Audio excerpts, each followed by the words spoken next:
السلام علیکم ورحمۃ اللہ وبرکاتہ۔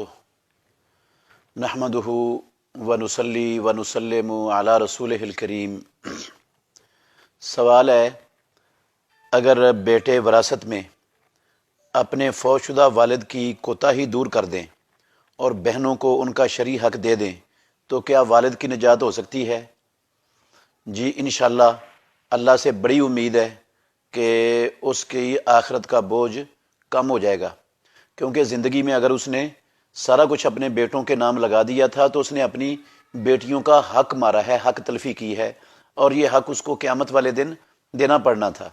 تو اگر بیٹے اس کی طرف سے یہ حق ادا کر دیتے ہیں، جتنا ان کا حق بنتا ہے ان کو دے دیتے ہیں، تو امید رکھی جا سکتی ہے اللہ سے کہ اس کا بوجھ کم ہو جائے گا، ہلکا ہو جائے گا اس سے۔ سوال ہے دوسرا، فجر کی اذان اور نماز کے درمیانی وقفہ میں صبح کے اذکار کر سکتے ہیں؟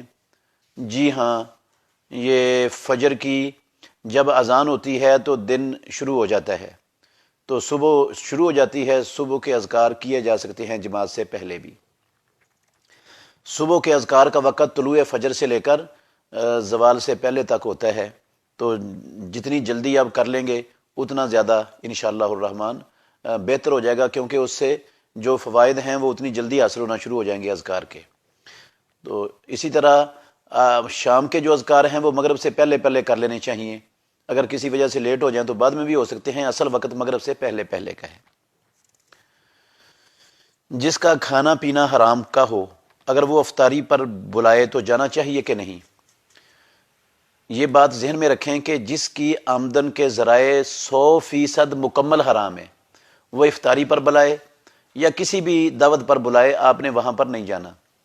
اگر وہ آپ کو مسجد کے لیے، مدرسے کے لیے، خدمت خلق کے لیے فنڈ دے، وہ بھی آپ نے نہیں لینا، کیونکہ اگر آپ اس کی دعوت میں جائیں گے یا اس سے فنڈ لیں گے تو آپ جو ہے نا اس کو ایک قسم کا ایسا حرام کمانے پر مدد کریں گے، مدد دیں گے، اور اللہ رب العالمین نے یہ گناہ کا کام ہے اس کا یہ عمل کرنا جو وہ کر رہا ہے، 100% حرام کما رہا ہے۔ تو جب اس کو پتہ ہوگا کہ اچھے لوگ میرے پاس آ کے کھانا بھی کھاتے ہیں اور میری طرف سے دیے گئے فنڈ کو بھی قبول کرتے ہیں، تو وہ اس کو حلال ملے گی اس سے، اور وہ کہے گا کہ میں ٹھیک کر رہا ہوں۔ یہ ایک قسم کا تعاون ہوگا اس کو اس گناہ اور حرام کے کام پر رکھنے میں، اور اللہ رب العالمین نے ایسا تعاون کرنا قرآن مجید میں اپنے بندوں پر حرام کیا ہے، فرمایا وَلَا تَعَاوَنُوا عَلَى الْإِثْمِ وَالْعُدْوَانِ۔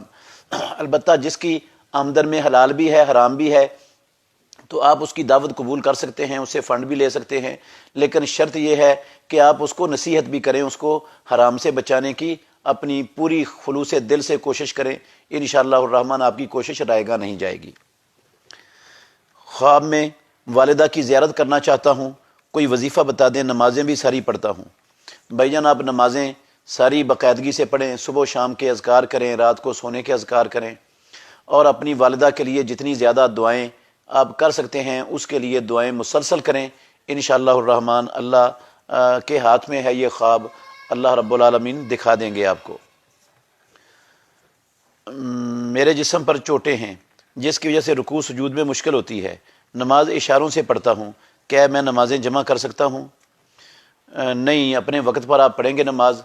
اگر آپ کا وضو، آپ کو بہت زیادہ دقت ہوتی ہے، وضو کرنا آپ کے لیے ممکن نہیں ہے، تو یا آپ کا وضو رہتا نہیں ہے، تو پھر آپ دو نمازیں، ایک نماز کو پہلی کو مؤخر کر لیں ظہر کو، اور عصر کی نماز کو مقدم کر لیں، تو جمع سوری کر لیں، اس کی گنجائش ہے اسلام میں۔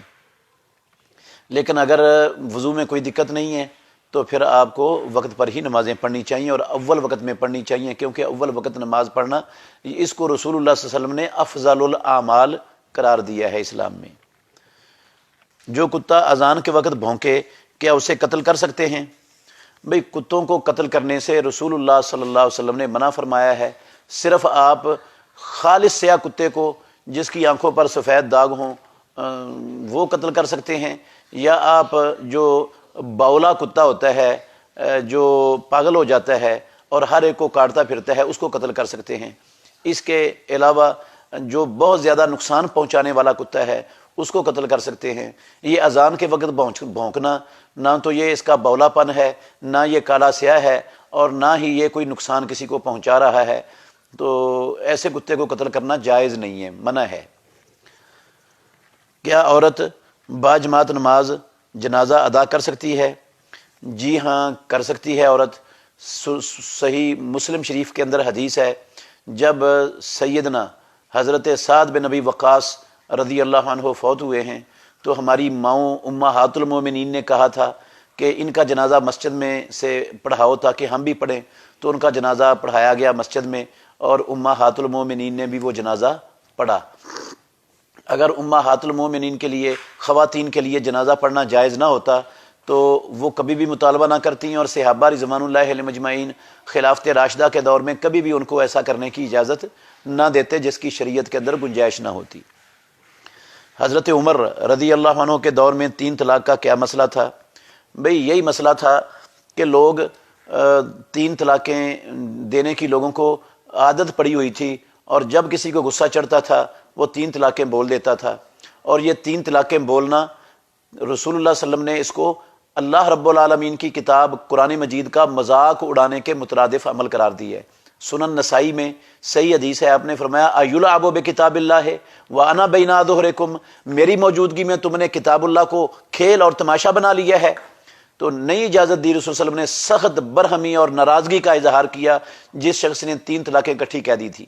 تو حضرت عمر رضی اللہ عنہ کے دور خلافت میں یہ بیماری عام پھیل گئی تھی، تو منع کرنے کے باوجود بھی لوگ باز نہیں آتے تھے، تو فاروق اعظم عمر بن الخطاب رضی اللہ عنہ نے پھر یہ قانون بنا دیا تھا کہ جو 3 طلاقیں اکٹھی کہے گا ہم اس کو رجوع نہیں کرنے دیں گے، اس کی 3 ہی بنا دیں گے، تاکہ لوگ اس کتاب اللہ کا کھیل تماشا بنانے والے عمل سے باز آ جائیں، اس گندے عمل کو چھوڑ دیں۔ اس وجہ سے بطور تعزیر اور سزا کے انہوں نے یہ قانون بنایا تھا۔ یہ قانون شریعت نہیں تھی، کیونکہ شریعت رسول مکرم صلی اللہ علیہ وسلم کی زندگی میں مکمل ہو چکی ہے۔ آپ صلی اللہ علیہ وسلم کے بعد وحی نہ کسی پر اتری ہے اور نہ قیامت تک اترنے والی ہے۔ تو فاروق اعظم رضی اللہ عنہ کا ایک تدبیری فیصلہ تھا جس کا اللہ نے، اسلام نے امیر المومنین کو حق دیا ہے، وہ ایسے تدبیری فیصلے کر سکتے ہیں، وہ تدبیری فیصلے شریعت کا حکم نہیں رکھتے ہیں۔ سجدے میں پاؤں کیسے رکھنے چاہیے؟ مستدرک حاکم کے اندر حدیث ہے صحیح سند کے ساتھ، ہماری ماں عائشہ ام المومنین کہتی ہیں رضی اللہ عنہا، رسول مکرم صلی اللہ علیہ وسلم کو میں نے ایک رات ٹٹولا، آپ صلی اللہ علیہ وسلم اندھیرا تھا، چراغ نہیں ہوتے تھے، بستر پر موجود نہیں تھے، تو میرے ہاتھ رسول اللہ صلی اللہ علیہ وسلم کی ایڑیوں پر لگے اور آپ کی دونوں ایڑیاں جڑی ہوئی تھیں۔ تو اس حدیث سے یہ ثابت ہوتا ہے کہ سجدے کی حالت میں نمازی کی دونوں ایڑیاں وہ جڑی ہونی چاہیے۔ ایک آدمی روزانہ فجر کی نماز کی سنتیں فجر کی جماعت کے بعد ادا کرتا ہے، کیا اس کو روز کا معمول بنانا درست ہے؟ بھئی روز کا معمول بنانا تو اس کا درست عمل نہیں ہے، اس کو جلدی اٹھنا چاہیے تاکہ وہ پہلے نماز کی سنتیں، فجر کی سنتیں پہلے ادا کر سکے، مقام اس کا پہلے ہے۔ اگر کبھی کبھار ایسا ہو گیا ہے کہ اٹھنے کی کوشش کے باوجود وہ نہیں اٹھ سکا اور جماعت کے ساتھ آ کر شامل ہو گیا ہے تو بعد میں پڑھی جا سکتی ہیں، لیکن اس کو جان بوجھ کر عادت بنانا یہ طریقہ نہیں ہے، نہ رسول اللہ صلی اللہ علیہ وسلم کا، نہ خلفائے راشدین کا، اور نہ پیارے پیغمبر محمد رسول اللہ صلی اللہ علیہ وسلم کے صحابہ میں سے کسی صحابی کا۔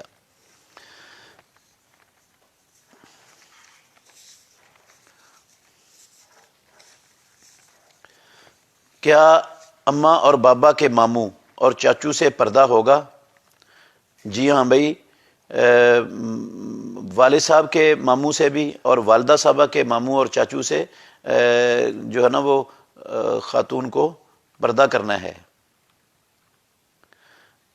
یہ جو ہے نا وہ غیر محرم ہے اس کے لیے۔ اگر جانوروں کی نجاست کپڑوں پر لگی ہو تو کیا وضو قائم رہتا ہے؟ کن جانوروں کی نجاست کا سوال کیا ہے سائل نے؟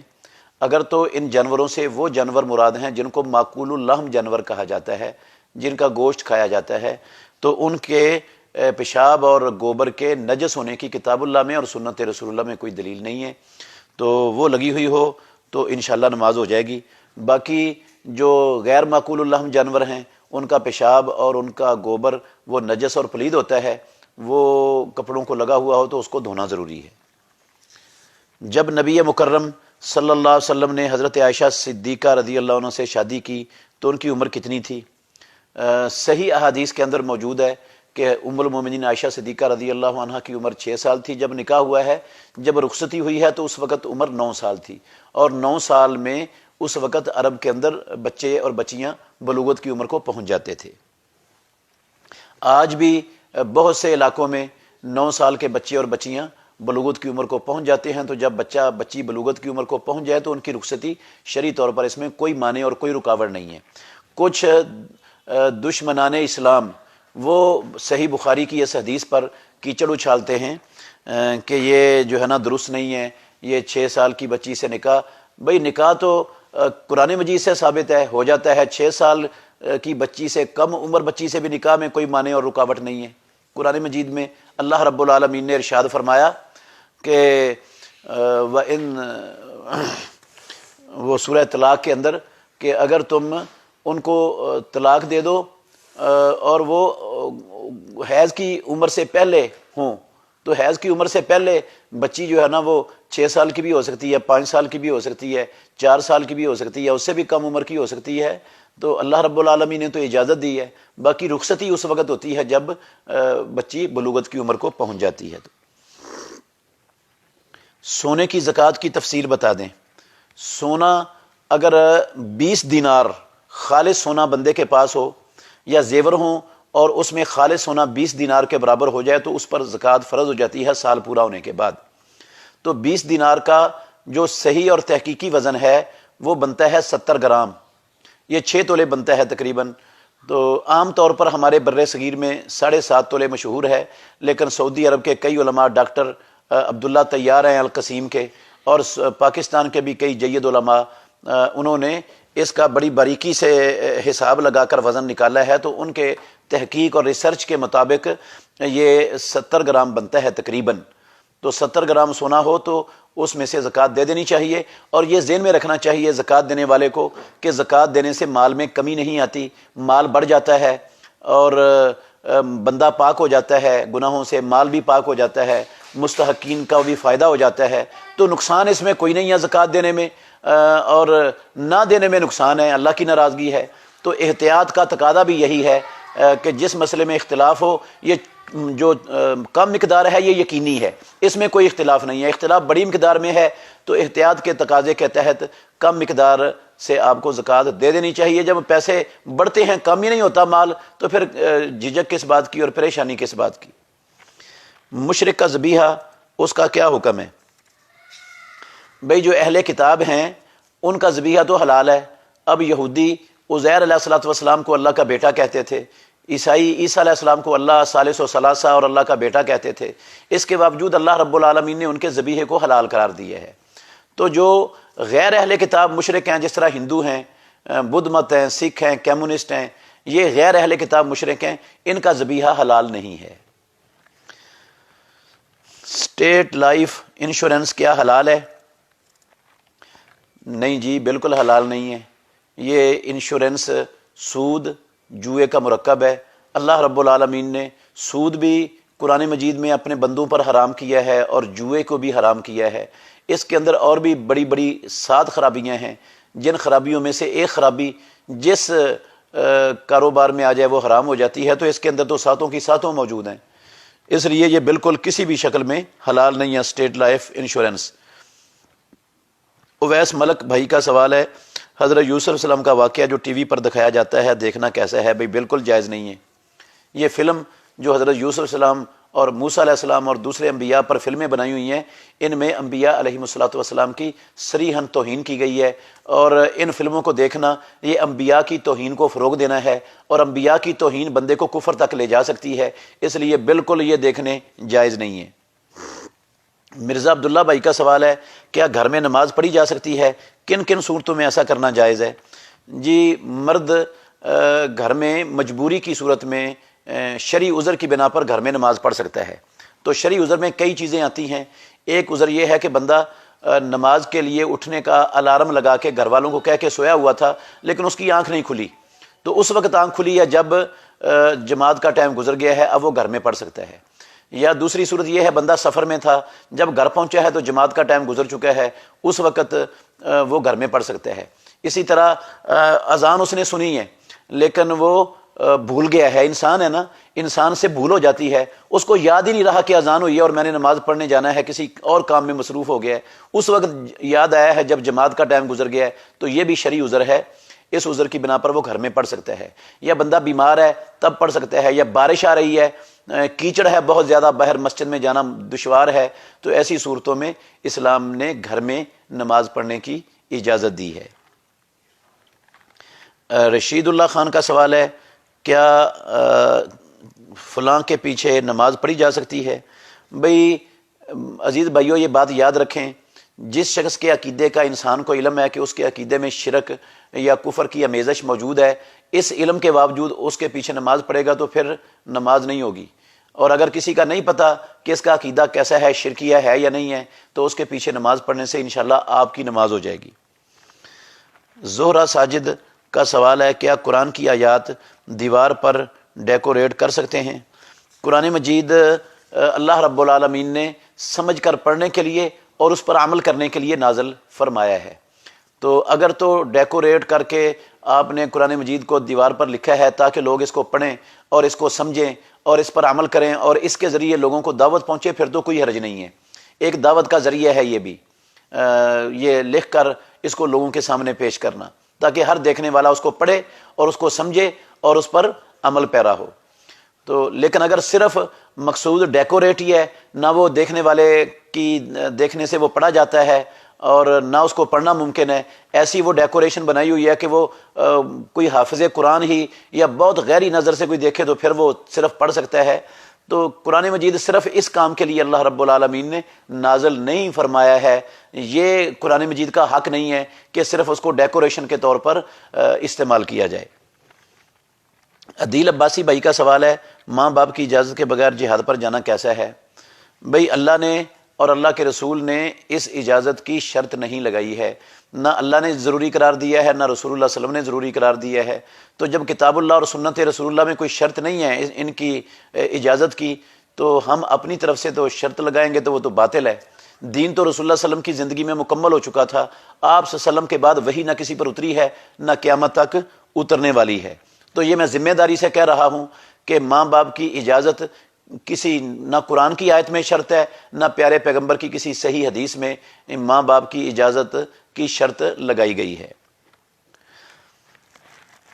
اویس سلفی بھائی کا سوال ہے، کسی کو مولا یا مولانا کہنے کے بارے میں بتا دیں۔ کوئی حرج نہیں ہے بھائی، مولا نہ یا مولا کہنا، یہ مولا کا معنی ہوتا ہے دوست عربی زبان میں، اور بھی بہت سارے معنی ہیں مولا کے، مولا غلام کو بھی کہتے ہیں، مولا مالک کو بھی کہتے ہیں، مولا دوست کو بھی کہتے ہیں، مولا کارساز کو بھی کہتے ہیں، مولا چچا اور تائے کی اولاد کو، جو چچا زاد اور تایا زاد بھائی ہوتے ہیں ان کو بھی مولا کہتے ہیں۔ عربی زبان میں بہت سارے معنی ہیں مولا کے، تو اگر کوئی کسی کو اللہ کے سوا مولا کہتا ہے اور اس کو کارساز کے معنی میں کہتا ہے تو پھر تو یہ شرک ہے، اور اگر دوست کے معنی میں کہتا ہے تو شرعی طور پر اس میں کوئی قباحت نہیں ہے۔ رسول مکرم صلی اللہ علیہ وسلم نے صحیح بخاری میں 2 مقامات پر حدیث ہے، حضرت زید بن حارثہ رضی اللہ عنہ کو کہا تھا، انت سیدنا و مولانا، آپ ہمارے سید بھی ہیں اور ہمارے مولا بھی ہیں، تو رسول اللہ صلی اللہ علیہ وسلم کا حضرت علی رضی اللہ عنہ کو بھی مولا کہنا ثابت ہے، من کنت مولا ہو فعلی مولا ہو، حسن درجے کی حدیث ہے سنن ترمذی میں، تو یہ دوست کے معنی میں اگر کہا جائے تو کوئی قباحت نہیں ہے اس میں۔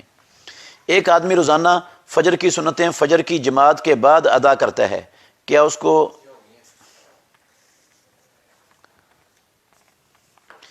مزمل خان، اجتماعی دعا کس موقع پر ثابت ہے؟ بھئی اجتماعی دعا ایک تو ثابت ہے قنوت نازلہ کے موقع پر، رسول اللہ صلی اللہ علیہ وسلم فرضی نمازوں میں رکوع کے بعد ہاتھ اٹھا کر مسلمانوں کے لیے دعا اور ظالم کافروں کے لیے بد دعا کیا کرتے تھے، اس کو قنوت نازلہ کہتے ہیں، تو اس میں صحابہ پیچھے بلند آواز سے آمین کہتے تھے، سنن ابو داود میں صحیح حدیث ہے۔ اور دوسرا استسقاء، جو نماز کے لیے بارش کے لیے نماز پڑھی جاتی ہے، نماز استسقاء، اس میں ثابت ہے۔ اس کے علاوہ میرے علم میں مجھے آج تک کوئی دلیل نہیں ملی ہے جس میں پیارے پیغمبر محمد الرسول اللہ صلی اللہ علیہ وسلم سے اجتماعی دعا اور صحابہ سے اجتماعی دعا ثابت ہو۔ اجتماعی دعا کا مطلب بھی سمجھ لیں، اجتماعی دعا کا مطلب ہوتا ہے کہ امام صاحب دعا پڑھیں اور پیچھے والے لوگ آمین آمین کہے جائیں، یہ ہے اجتماعی دعا۔ اگر ہاتھ اٹھا کر امام صاحب اپنی دعا کر رہے ہیں، ہر مقتدی اپنی اپنی دعا مانگ رہا ہے، تو پھر یہ اجتماعی دعا نہیں کہلاتی ہے۔ حبیب الرحمان، کیا فوت شدہ والدین کی طرف سے قربانی کر سکتے ہیں؟ فوت شدہ والدین کی طرف سے قربانی کی کوئی دلیل کتاب اللہ میں اور سنت رسول اللہ میں موجود نہیں ہے۔ کوئی صحیح حدیث نہیں ہے جس سے فوت شدہ کی طرف سے قربانی کا ثبوت مل سکے۔ البتہ فوت شدہ والدین کی طرف سے اولاد صدقہ کر سکتی ہے، صدقہ گائے کا، اونٹ کا اور بکرے چھترے کا بھی ہو سکتا ہے، تو وہ صدقہ ہوگا، وہ قربانی نہیں کہلائے گی۔ محسن وانی بھائی کا سوال ہے، کیا تکفیر متعین کر سکتے ہیں؟ نہیں بھائی، کسی متعین شخص کو جو ہے نا کافر قرار دینا اسلام کے اندر یہ جائز نہیں ہے۔ جب تک آپ اس کے شبہات کو دور نہیں کرتے، اس کی حجت پوری نہیں کرتے، اور جب تک آپ اس کے سارے شبہات ختم کر کے حجت قائم کر کے ثابت نہیں کر دیتے کہ تیری بات غلط ہے، اور وہ مان لیتا ہے کہ غلط ہے، پھر اس پر ڈٹا رہتا ہے، تو پھر حق ہے وہ بھی کسی بڑے عالم کو جو گہرا علم رکھتا ہے اس کو حق ہے کہ وہ کفر کا فتویٰ دے گا۔ ہر بندہ کفر کا فتویٰ نہیں دینے کا اختیار رکھتا اور نہ حق ہے۔ تو متعین کو کافر کہنا یہ بڑی خطرناک بات ہے۔ ہمارے معاشرے میں یہ اس کو معمولی سمجھا جاتا ہے، جبکہ رسول مکرم صلی اللہ علیہ وسلم کا فرمان ہے، جس نے کسی کو کافر کہا کلمہ پڑھنے والے کو، مسلمان کو، اگر وہ کافر نہیں ہے تو کہنے والا کافر ہو جائے گا۔ بڑا سنگین معاملہ ہے یہ۔ عبید الرحمان کا سوال ہے، سالی سے پردہ جائز ہے؟ نہیں، فرض ہے بھائی۔ سالی نے اپنے بہنوئی سے پردہ کرنا ہے، سالی پر پردہ کرنا اپنے بہنوئی سے فرض ہے۔ وہ بہنوئی اس کا غیر محرم ہے، تو تمام غیر محارم سے پردہ فرض ہے۔ اگر اس کی بہن فوت ہو جائے جو اس کے نکاح میں ہے، تو اس بہنوئی کا نکاح اس کے ساتھ بھی ہو سکتا ہے اس کی عدت پوری ہونے کے بعد۔ تو یہ دلیل ہے اس بات کی کہ یہ اس کا غیر محرم ہے۔ مجیب خٹک بھائی کا سوال ہے، نماز کے دوران سوچ آتی ہے، کیا اس طرح نماز ہو جاتی ہے؟ بھائی کوشش یہی کرنی چاہیے کہ بندہ یہ سمجھے کہ میں اپنے پروردگار کے سامنے کھڑا ہوں، اللہ کے حضور کھڑا ہوں، تو جو ساری کائنات کا شہنشاہ ہے، مالک ہے۔ تو جب اس کا یہ تصور ہوگا تو انشاءاللہ پھر اس کی جلدی کی یہ سوچ کسی طرف نہیں جائے گی۔ اور اگر یہ نہیں تصور اگر یہ تصور نہیں کر سکتا تو کم از کم یہ کرنا چاہیے کہ مجھے میرا مالک اور پروردگار دیکھ رہا ہے۔ تو جب اللہ رب العالمین بندے کو دیکھ رہا ہو تو پھر بندے کو اللہ کو چھوڑ کر کسی اور کی طرف تو توجہ نہیں کرنی چاہیے۔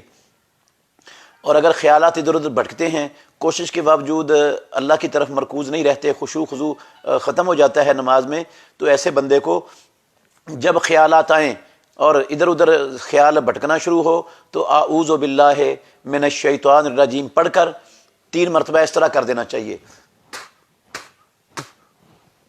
تو انشاءاللہ الرحمن یہ خیالات آنے بند ہو جائیں گے۔ ارشاد کلوئی بھائی کا سوال ہے، ایک ٹیچر نے بچوں سے فوٹو کاپی کے لیے 10 روپے لیے، لیکن خرچ 5 روپے آیا اور باقی کے 5 روپے خرچ ہو گئے، اب وہ پیسے کیسے واپس کریں؟ بھئی وہ ان بچوں کو واپس کریں جن سے اس نے لیے ہیں، ان کو بتا دیں کہ اتنے خرچ آئے تھے کاپیوں پر اور یہ پیسے آپ کے ہیں، میرے پاس امانت ہے۔ اور اگر بچے نہیں ہیں تو پھر ان کی طرف سے صدقہ کر دے، یہ کہہ کر کہ یا اللہ مجھے شعور نہیں تھا، سمجھ نہیں تھی اس وقت، تو میں نہیں لوٹا سکا، تو اب بچے میرے رابطے میں نہیں ہیں، پتہ نہیں کہاں پر ہیں وہ، تو یہ پیسے ان کی طرف سے صدقہ ہے، اس کا ثواب ان کو دے دے اور مجھے معاف کر دے، انشاءاللہ معافی مل جائے گی۔ سیف اللہ میانی بھائی کا سوال ہے، اذان سے پہلے صلاۃ و سلام پڑھنا کیسا ہے؟ بھئی نہ تو امام الانبیاء نے سکھایا ہے، نہ پیارے پیغمبر کی زندگی میں امام الانبیاء کے مؤذنوں میں سے کسی مؤذن نے پڑھا ہے، نہ بلال پڑھتے تھے رضی اللہ عنہ، نہ عبداللہ بن ام مکتوم رضی اللہ عنہ پڑھتے تھے، نہ ابو محذورہ رضی اللہ عنہ پڑھتے تھے، کسی سے بھی پڑھنا ثابت نہیں ہے۔ اور یہ جو ہمارے معاشرے میں درود و سلام پڑھا جاتا ہے، یہ درود و سلام بھی پیارے پیغمبر سے ثابت نہیں ہے، کسی صحیح حدیث چھوڑ کر ضعیف حدیث میں بھی نہیں ہے۔ تو دین رسول اللہ صلی اللہ علیہ وسلم کی زندگی میں مکمل ہو چکا تھا۔ اگر اس موقع پر یہ درود و سلام پڑھنا ثواب کا کام ہوتا تو پیارے پیغمبر ضرور اس کو بتا کے جاتے، رسول اللہ صلی اللہ علیہ وسلم کے صحابہ ضرور پڑھتے، اور اس کی ضرور کوئی نہ کوئی ثبوت کتاب اللہ میں اور سنت رسول اللہ میں موجود ہوتا۔ جو کام جس موقع پر اور جس جگہ پر ہے نا، اس کام کو اسی موقع اور اس جگہ پر کرنا یہ رسول اللہ صلی اللہ علیہ وسلم کی سنت ہے۔ ایک کام ایک جگہ پر رسول اللہ نے نہیں کیا ہم اس کو ثواب سمجھ کر اس جگہ پر کریں گے تو وہ گناہ ہو جائے گا۔ مثال کے طور پر اذان ہے، اچھا کام ہے، ہم اس کو رسول اللہ صلی اللہ علیہ وسلم نے جنازے کی نماز سے پہلے یا عید الفطر کی نماز سے پہلے یا عید الاضحیٰ کی نماز سے پہلے اذان نہیں کہلوائی، ہم اذان کہیں گے اس موقع پر اس کو ثواب سمجھیں گے تو ثواب نہیں ہے، یہ گناہ ہو جائے گا۔ اگر اس موقع پر اذان کہنا درست ہوتی تو رسول اللہ صلی اللہ علیہ وسلم ضرور کہتے، اللہ ضرور اس کا حکم دیتے، صحابہ ضرور یہ کام کرتے، کیونکہ انہوں نے تو اللہ اور اللہ کے رسول کا کوئی حکم چھوڑا ہی نہیں تھا کبھی۔ محمد رمضان، کنڈے کے ختم کی شرعی حیثیت کیا ہے؟ بھئی یہ کنڈوں کا ختم جو ہمارے معاشرے میں چلتا ہے، نہ تو یہ رسول اللہ صلی اللہ علیہ وسلم سے ثابت ہے، نہ خلفائے راشدین سے ثابت ہے، نہ عشرہ مبشرہ رضی اللہ عنہم سے ثابت ہے، اور نہ ہی پیارے پیغمبر کے 1.5 لاکھ صحابہ میں سے کسی ایک صحابی سے ثابت ہے۔ میں اللہ کو گواہ بنا کے ذمہ داری سے کہہ سکتا ہوں، امام ابو حنیفہ رحمۃ اللہ علیہ، امام ابو حنیفہ کے شاگرد امام ابو یوسف رحمۃ اللہ علیہ، امام محمد بن حسن شیبانی رحمۃ اللہ علیہ، امام ظفر رحمۃ اللہ علیہ، ان میں سے کسی سے بھی ایسا جو ہے نا وہ ایسا ختم شتم ثابت نہیں ہے۔ تو جس کا نہ قرآن میں نام و نشان ہے، نہ پیارے پیغمبر کی سنت اور حدیث میں ہے، نہ صحابہ کی زندگیوں میں ہے، نہ آئمہ اور ان کے شاگردوں کی زندگیوں میں ہے، تو وہ کام اس کا دین سے کیا تعلق ہوگا اور اس کو کرنے سے ثواب کیسے ملے گا؟ اگر ثواب کا کام ہوتا تو کتاب و سنت کے اندر ضرور ہوتا، کم از کم صحابہ ضرور کر کے دکھاتے اس کو۔ حافظے کی کمزوری کے لیے کوئی وظیفہ بتا دیں۔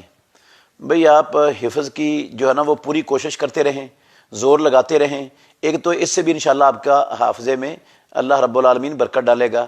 دوسرا، حافظے کی بہتری کے لیے دماغی معجون ملتے ہیں مختلف کمپنیوں کے بنے ہوئے، ہمدرد کے اور جو دوسرے ادارے ہیں ان کے لے کر وہ استعمال کریں، بادام کھائیں، اخروٹ کھائیں، اخروٹ کی گری، انشاءاللہ اس سے آپ کا حافظہ بہتر کر دیں گے اللہ تعالیٰ۔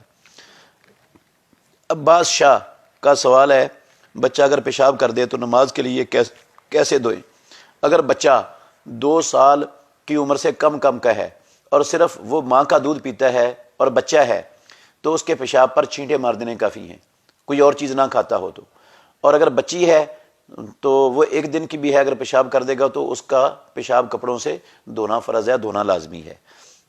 رسول اللہ صلی اللہ علیہ وسلم نے فرمایا یغسل من بول الجاریۃ و یرش من بول الغلام، بچی کے پیشاب کو دھویا جائے گا اور بچے کے پیشاب پر چھینٹے مارے جائیں گے جب تک وہ اپنی ماں کے دودھ کے علاوہ کوئی اور چیز نہیں استعمال کرتے، ان کا گزارا صرف والدہ کے دودھ پر ہوتا ہے۔ تو محمد عفران بھائی کا سوال ہے، کیا میاں بیوی ایک دوسرے کے برابر کھڑے ہو کر اپنی نماز پڑھ سکتے ہیں؟ بھائی پڑھ سکتے ہیں، کوئی ممانعت نہیں ہے کتاب و سنت میں۔ اگر جماعت کروانی ہے تو پھر برابر نہیں کھڑی ہوگی بیوی، وہ مرد کے خاوند کے پیچھے کھڑی ہوگی۔ عورت کی اکیلی کی صف ہو جاتی ہے، مرد کی اکیلے کی صف پیچھے نہیں ہوتی۔ اسلم شاد، کیا والدین کی قبر کا بوسہ لیا جا سکتا ہے؟ نہیں بھائی، والدین کی قبر کے بوسے کی کوئی دلیل نہیں ہے اللہ کے نبی سے اور نہ رسول اللہ صلی اللہ علیہ وسلم کے صحابہ میں سے کسی نے ایسا نہیں کیا۔ یقیناً ان کو بھی اپنی ماؤں سے محبت تھی، تو اگر اس کی کوئی گنجائش ہوتی تو وہ بھی کرتے اور یہ نقل کیا جاتا، ہم تک یہ پہنچتا۔ لائیں بھائی۔ بنت نعمت کا سوال ہے، کیا ظہر کی سنت اذان سے پہلے اشراق کے ساتھ پڑھ سکتے ہیں؟ جی ہاں، جب آپ سورج زائل ہو چکا ہے، ظہر کا وقت شروع ہو جاتا ہے سورج کے زوال کے بعد، تو سورج کے زائل ہونے کے 10 منٹ بعد اذان 15 منٹ بعد ہوتی ہے، 20 منٹ بعد ہوتی ہے، آدھا گھنٹہ بعد ہوتی ہے، گھنٹہ بعد ہوتی ہے، تو آپ اذان سے پہلے ظہر کی سنتیں پہلے والی پڑھ سکتے ہیں۔ ٹائم ہو گیا ہے، ظہر کی سنتوں کے لیے اذان کوئی ضروری نہیں ہے۔ تو باقی اگر زوال سے پہلے ہے تو پھر ظہر کی سنتیں نہیں ہیں، ظہر کا ٹائم ہی زوال کے بعد شروع ہوتا ہے، تو زوال کے بعد ہی سنتیں پڑھی جائیں گی اور زوال کے بعد ہی فرض نماز ادا کی جاتی ہے۔ محمد یوسف بھائی کا سوال ہے، بینک اکاؤنٹ بنانا کیسا ہے اور سود کس طرح لگتا ہے؟ بھئی آپ ٹرانزیکشن کے لیے بینک اکاؤنٹ کھلوا سکتے ہیں، اپنے پیسے اس میں مت جمع رکھیں، اگر وہ آپ کے پیسے جمع ہیں اس میں اور بینک والے اس کو سود پر استعمال کرتے ہیں، تو یہ سودی کاروبار میں تعاون ہے، اور جتنا بڑا سود لینا گناہ ہے اتنا بڑا ہی سود دینا گناہ ہے، اتنا ہی بڑا سودی لین دین میں تعاون کرنا بھی اتنا ہی گناہ ہے۔ آپ سود نہ بھی لیں تو آپ برابر کے گناہ گار ہیں۔ پروفیسر حبیب صاحب کا سوال ہے، ایک بندہ اپنا مکان گروی رکھوا کر 3 لاکھ روپے لیتا ہے، جب پیسے واپس کرے گا مکان لے لے گا، کیا اس مکان کو رہائش یا کاروبار کے لیے استعمال کرنا جائز ہے؟ بالکل بھی جائز نہیں ہے، یہ خالصتاً سود ہے۔ آپ نے قرضہ دیا ہے بندے کو، اور قرضہ دے کر اس کی چیز سے فائدہ اٹھا رہے ہیں، کسی کو قرض دے کر اس کی چیز سے فائدہ اٹھانے کا نام ہی سود ہے، تو یہ خالص سود ہے، بالکل جائز نہیں ہے۔ ایسا یہ کاروبار بڑا عام ہو گیا ہے ہمارے معاشرے میں، مسلمانوں کو اس سے توبہ کرنی چاہیے اور اللہ سے معافی مانگنی چاہیے اور اس کاروبار کو چھوڑ دینا چاہیے۔ ثمرہ چودھری بہنا کا سوال ہے، کیا واش روم میں جاتے ہوئے عورت کا سر ڈھکا ہونا چاہیے؟ بھئی بہتر ہے ڈھکا ہوا ہو، نہ بھی ڈھکا ہوا ہو تو کوئی فرق نہیں پڑتا۔ اگر گھر کے اندر کوئی غیر محرم نہیں ہے تو وہ گھر کے اندر بھی، واش روم میں بھی، باہر بھی سر اس کا کھل جاتا ہے تو کوئی گناہ نہیں ہے اس پر۔ باقی ہر جگہ پر ڈھکا ہوا ہو تو زیادہ بہتر ہے۔ علی شیخ بھائی کا سوال ہے، کیا تایا محرم ہے یا نہ محرم؟ تایا محرم ہے، چچا بھی محرم ہے اور تایا بھی محرم ہے۔ مظہر راجپوت بھائی کا سوال ہے، تہجد کی کتنی رکعت پڑھنا افضل ہے؟ رسول مکرم صلی اللہ علیہ وسلم کا معمول زندگی میں 11 رکعتیں تھا، تو 11 رکعتیں پڑھنا افضل ہے۔ باقی جتنی اللہ آپ کو توفیق دے، 2، 4، 6، 8 آپ پڑھ سکتے ہیں، جتنی پڑھ لیں گے انشاءاللہ اجر آپ کو مل جائے گا اور آپ کی تہجد بھی ہو جائے گی۔ ایک دوست کی والدہ کے 40ویں کی رسم پہ جایا جا سکتا ہے؟ نہیں بھائی، یہ چاہے وہ تیجے کی رسم ہو، ساتے کی رسم ہو، 40ویں کی رسم ہو، چونکہ ان رسموں کا اسلام سے واسطہ نہیں ہے، اسلام سے تعلق نہیں ہے، تو ایسی رسموں میں شرکت کرنا، یہ لوگ یہ رسمیں نیکی سمجھ کر، ثواب سمجھ کر کرتے ہیں، تو ایسی میں شرکت کرنا یہ ایک گناہ کو پھیلانے میں اور گناہ کے کام کو فروغ دینے میں یہ تعاون بنتا ہے ان کے ساتھ۔ تو اللہ رب العالمین نے ایسا تعاون کرنا اپنے بندوں پر حرام کیا ہوا ہے، فرمایا وَتَعَاوَنُوا عَلَى الْبِرِّ وَالتَّقْوَىٰ وَلَا تَعَاوَنُوا عَلَى الْإِثْمِ وَالْعُدْوَانِ۔ عبد الرافع بھائی کا سوال ہے، کیا نبی مکرم صلی اللہ علیہ وسلم کو حاضر کہا جا سکتا ہے؟ نہیں بھائی، نبی مکرم صلی اللہ علیہ وسلم اللہ کی جنتوں میں سب سے اونچے مقام پر انشاءاللہ الرحمن زندگی بسر کر رہے ہیں، تو وہ دنیا میں ہر جگہ پر حاضر نہیں ہیں۔ یہ ان کو ہر جگہ پر حاضر سمجھنا یہ رسول اللہ صلی اللہ علیہ وسلم کی عزت بھی نہیں ہے، آپ کا احترام بھی نہیں ہے، بلکہ عزت و احترام کے منافی چیز ہے۔ کیا رسول اللہ صلی اللہ علیہ وسلم موسیقی والی جگہ پر بھی حاضر ہیں، شراب پینے والی جگہ پر بھی حاضر ہیں، ہر دھوکے فراڈ والی جگہ پر بھی حاضر ہیں؟ کیا آپ یہ سمجھتے ہیں؟ کیا یہ سمجھنا درست ہے آپ حاضر ہوں وہاں اور وہ سارے گندے کام بھی چل رہے ہوں اور آپ اسے روکنے کی استطاعت، آپ روکیں بھی نہ اسے؟ کیسے ممکن ہے یہ؟ عبد الوحید بھائی کا سوال ہے، کیا جوتے پہن کر نماز پڑھی جا سکتی ہے؟ اگر جوتوں میں بظاہر کوئی نجاست اور گندگی نہیں لگی ہوئی تو جوتے پہن کر نماز پڑھنا جائز ہے۔ سنن ابو داود میں حدیث ہے، رسول مکرم صلی اللہ علیہ وسلم جوتے پہن کر نماز پڑھا رہے تھے، صحابہ بھی جوتے پہن کر نماز پڑھ رہے تھے، آپ نے دوران نماز جوتا اتار کر پھینک دیا، صحابہ نے بھی اتار دیا، آپ نے بعد میں پوچھا تم نے ایسا کیوں کیا ہے؟ میرے پاس تو جبریل آئے تھے، انہوں نے کہا تھا آپ کا جوتا صاف نہیں ہے، میں نے تو اس لیے اتارا تھا۔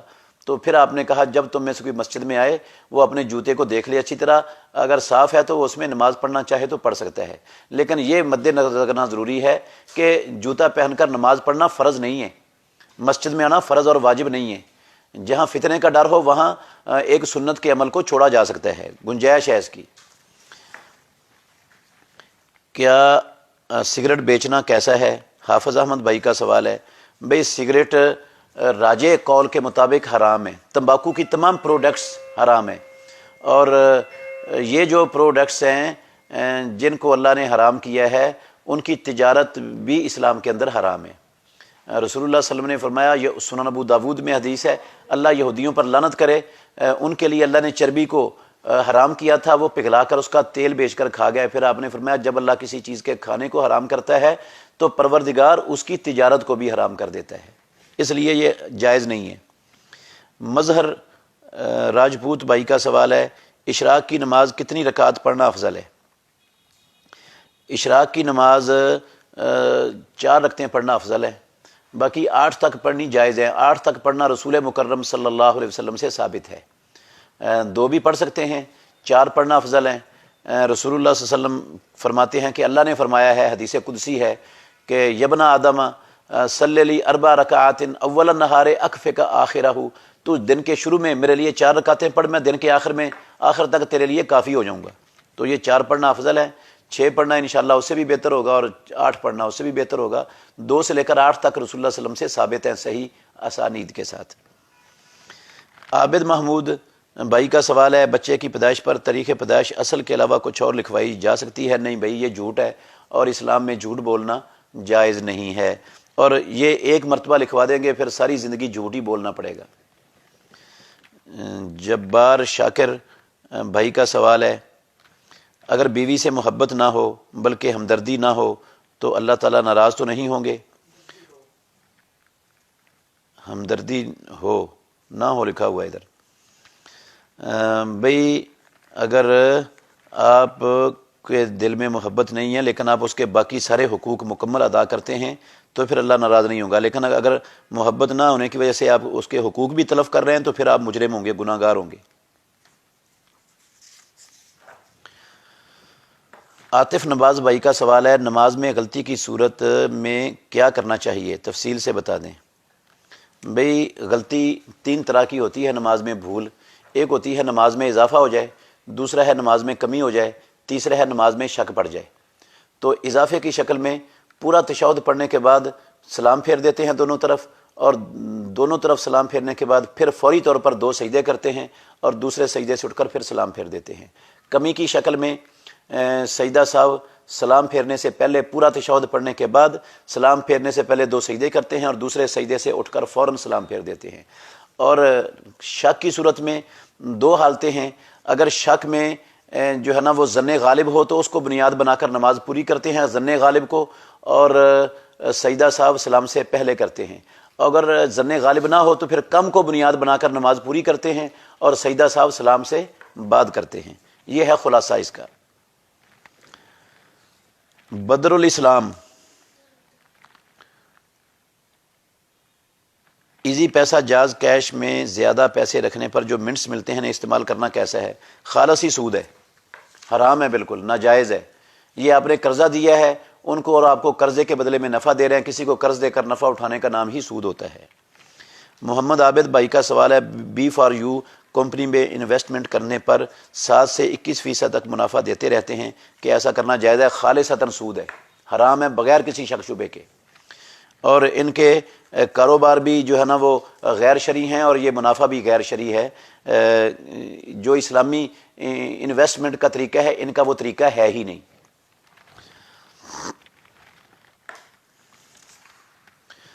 کیا امیر حمزہ بھائی کا سوال ہے، کیا ذاتی استعمال کی اشیاء جیسے کپڑے جوتے وغیرہ پر بھی وراثت کے قوانین کا اطلاق ہوگا؟ جی بالکل، ہر چیز پر وراثت کا اطلاق ہوگا، جوتوں پر بھی، کپڑوں پر بھی، قلم پر بھی، کتاب پر بھی، جو کچھ بھی چھوڑا ہے میت نے وہ سب کچھ وراثت ہے، اور اس کو وراثت کے طور پر ہی جو ہے نا وہ تقسیم کرنا ضروری ہے۔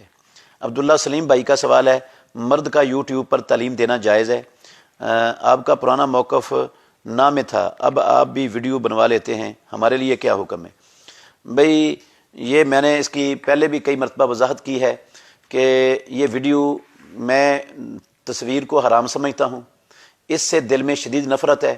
یہ سوشل میڈیا پر دعوت کا کام کرنا، خالص کتاب و سنت کی سچی دعوت پہنچانا، یہ ایک شدید ترین مجبوری ہے۔ تو اس مجبوری کی حد تک ہے، اس کے علاوہ بغیر مجبوری کے میں آج بھی اس کو ناجائز ہی سمجھتا ہوں، کبیرہ گناہ سمجھتا ہوں، اور میں الحمدللہ اپنی استطاعت کے مطابق حد الوسعت کوشش کرتا ہوں کہ اس کے علاوہ کسی اور جگہ پر میں اپنی تصویر نہ بناؤں، صرف وہاں بنواتا ہوں جہاں مجبوری ہے اور اس کے بغیر چارہ نہیں ہے۔ خالد محمود بھائی کا سوال ہے، اسلامی بینکاری میں مشارکہ کے ذریعے گھر اقساط پر خریدنا جائز ہے؟ نہ تو یہ مشارکہ ہوتا ہے اسلامی، اور نہ ہی یہ گھر اقساط پر جو ہے نا وہ اس کی جو حقیقی قیمت ہے اس پر دیا جاتا ہے۔ اس اقساط کی وجہ سے پیسے اصل نقد مارکیٹ کے ریٹ سے زیادہ لیے جاتے ہیں، اور جب اقساط کی وجہ سے پیسے اصل نقد مارکیٹ کے ریٹ سے زیادہ ہو جائیں گے تو وہ خالصتاً سود ہو جائے گا۔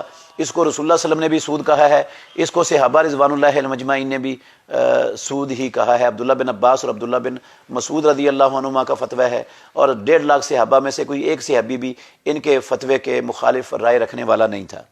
یہ اس میں اختلاف تابعین کے دور میں اور بعد میں پیدا ہوا ہے، اس سے پہلے کسی کا اختلاف نہیں تھا، اس کو سود ہی سمجھا جاتا تھا اور حرام ہے یہ۔ نجیب عالم بھائی کا سوال ہے، جمعہ کا خطبہ ایک بندہ اور نماز دوسرا بندہ پڑھائے تو اس کا کیا حکم ہے؟ بھئی طریقہ نہیں ہے یہ، رسول اللہ صلی اللہ علیہ وسلم کا اور صحابہ کا، اسلام کا نہیں ہے طریقہ۔ اگر کوئی مجبوری ہے پھر تو الگ مسئلہ ہے کہ وہ نماز پڑھانا اب اس کے لیے ممکن نہیں ہے، وہ کھڑا نہیں ہو سکتا، تو وہ کھڑا ہو کر نماز پڑھانے والے امام کو کہہ دے اور خود بیٹھ کر پڑھ لے، پھر تو اس کی تو گنجائش ہے۔ بغیر مجبوری کے ایک عادت بنا لینا یہ طریقہ نہیں ہے اسلام کا، نہ رسول اللہ کا نہ صحابہ کا۔ عبداللہ طاہر بھائی کا سوال ہے، کیا جنوں کی پیدائش بھی انسانوں کی مثل ہے؟ بھئی جنوں کی پیدائش ہے، اس میں تو کوئی شک شبہ نہیں ہے، باقی وہ انسانوں کی مثل ہے یا کیسے ہے یہ اللہ رب العالمین ہی بہتر جانتے ہیں، واللہ تعالی عالم۔ منیب نصیر بھائی کا سوال ہے، جس کا عقیقہ نہ ہوا ہو کیا وہ اپنے ولیمے میں اپنا عقیقہ کر سکتا ہے؟ جی بھائی، عقیقہ اگر کسی کا اس کے والدین نے نہیں دیا تو بوجھ والدین پر ہے، بوجھ بچے پر نہیں ہوتا، اور اگر وہ اپنے والدین کا بوجھ اتارنا چاہتا ہے تو جتنی جلدی ممکن ہو سکے اتنی جلدی اتارنا چاہیے۔ اگر اس کو سمجھ ہی آ جائی ہے ولیمے کے موقع پر تو ولیمے کے موقع پر عقیقے کے نام سے جانور ذبح کر دے گا تو اس کا انشاءاللہ عقیقہ ہو جائے گا۔ تمام بھائیوں سے کا شکریہ ادا کرتا ہوں جنہوں نے یہ سوالات کیے، دین سیکھنے میں اس مجلس کے اندر شریک ہوئے۔ اللہ تعالی ہم سب کا اپنا دین سیکھنا اس کو اپنی بارگاہ میں قبول فرمائے، اسلام پر اور اسلام کے لیے زندہ رکھے، اور ہم سے اپنے سچے خالص اسلام کا زیادہ سے زیادہ کام لے لے۔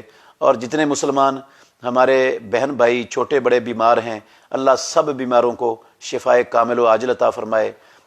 ہماری ایک بچی سارہ نامی لاہور ہسپتال میں بیمار ہے، اللہ اس کو بھی شفائے کامل اور عاجل عطا فرمائے، اور جتنے لوگ مسلمان پریشان ہیں اللہ سب کی پریشانیاں دور فرمائے۔ اللہ بے اولادوں کو نیک اور صالح اولاد عطا فرمائے، اور جنہیں پروردگار نے نرینہ اولاد نہیں دی اللہ ان کو نرینہ اولاد سے نوازے، اور جن کو اولادیں دی ہیں اللہ ان کی اولادوں کو 5 وقت کی نمازی نیک اور اپنے ماں باپ کی فرما بردار بنائے۔ دنیا کے شر سے، فتنے سے، شیطان کے فتنے سے، نفس کی شر اور فتنے سے اللہ ہم سب کو محفوظ رکھے۔ آئندہ انشاءاللہ اگلی جمعرات بشرط زندگی ملاقات ہوگی۔ والسلام علیکم ورحمۃ اللہ وبرکاتہ۔